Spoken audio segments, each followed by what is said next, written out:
Hey, it's Thursday the 13th, Thursday, and we're gonna now work on the mud flaps. I don't know why I didn't think about this earlier. I got this camping mat.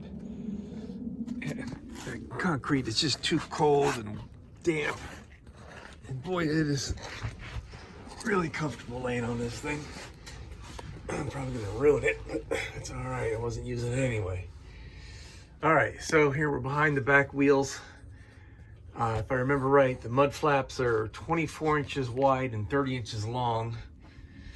And so what we're gonna do,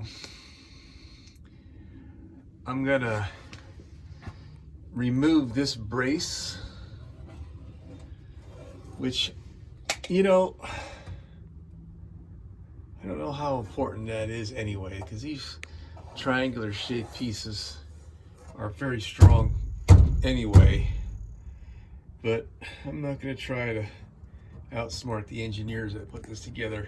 I'm going to remove this brace, and this is where the mud flap is going to go. I'm going to have it to come onto this surface, and I'll put some bolts into the mud flap to secure the side of it from swinging, and we'll secure the mud flap to this flat surface up here and put a piece of angle steel here to secure the rest of it.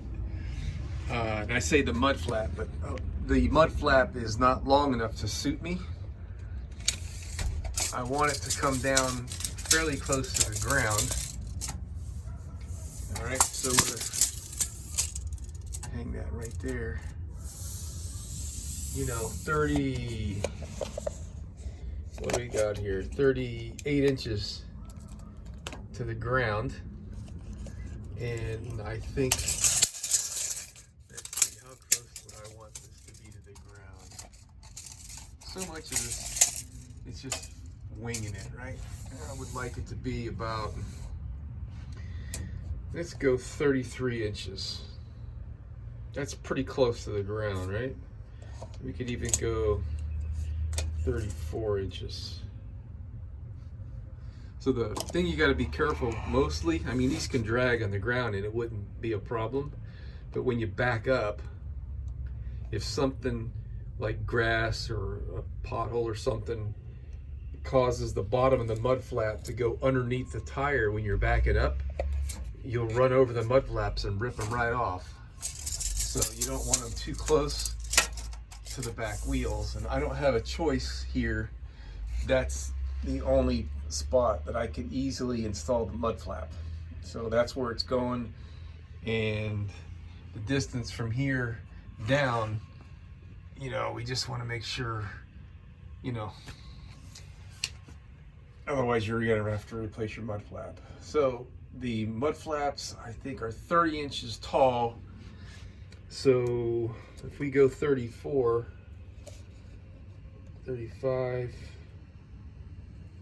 say 34 inches, we're gonna have to add a piece of sheet metal up there near the top. So if we measured from up there, that's another 1.5 inches to be 35.5. I need 5.5 inches more, and then we need to overlap on the mud flap about 1.5 inches. All right, I'm gonna figure out what we need. So I'm gonna cut a piece of sheet metal to go from, I guess I could, we'll just stop right there for convenience.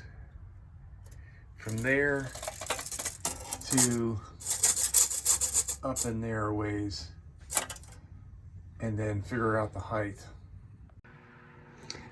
Well then, I got our metal cut. These are some leftover pieces from the bus. I think it was part of when I added the compartments. There was a large part of the bus that I removed. And to cut this is 16 gauge. This is pretty stout stuff. It's about a 1/16 of an inch thick. I'm just using a regular wood cutting carbide blade, and it beats the hell out of the blade. and it's breaking teeth and it's no good for wood anymore, but it's a blade I didn't need anyway. And so I got no problem using that. This stuff already has a good layer of undercoating on one side, and it's already painted on the other. We're just gonna have to take care of the edges. So now I'm gonna get a Sharpie pen and go under the bus and mark this where it needs to be trimmed. Hopefully that'll go pretty easily. And oh, I gotta take those angle brackets off too to make space. All right, we got our mud flaps installed on the back behind the rear wheels. Jesus, this was difficult. That is done. So there's a piece of steel up there that used to be the side of the bus. I had to cut out that little loop right there for our recirculating shower. All right, we got our mud flaps installed on the back behind the rear wheels. Jesus, this was difficult. That is done. So there's a piece of steel up there that used to be the side of the bus. I had to cut out that little loop right there for our recirculating shower.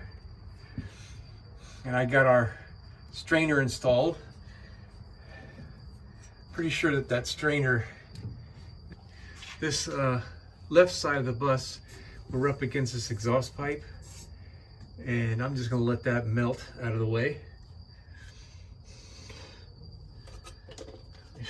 Other side here.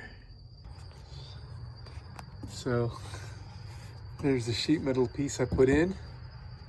Got 4 screws across the top. And I even put one right here.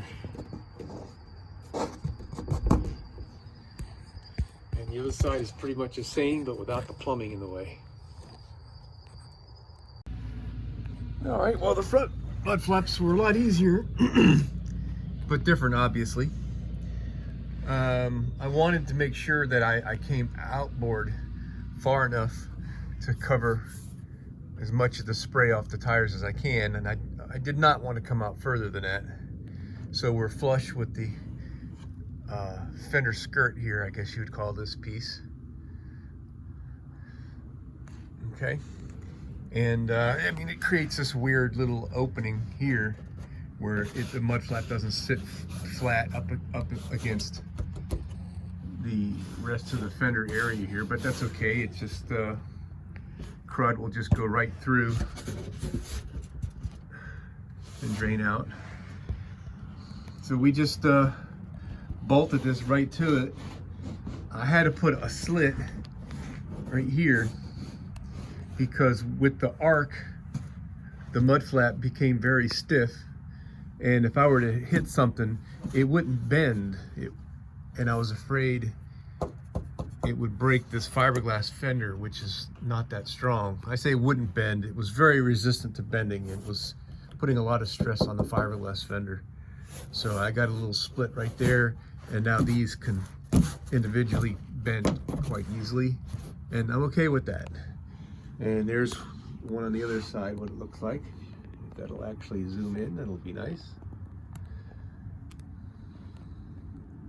Just bolt it on. All right, so we got some mud flaps. Yeah, I know they're really close to the ground, but I think that's fine.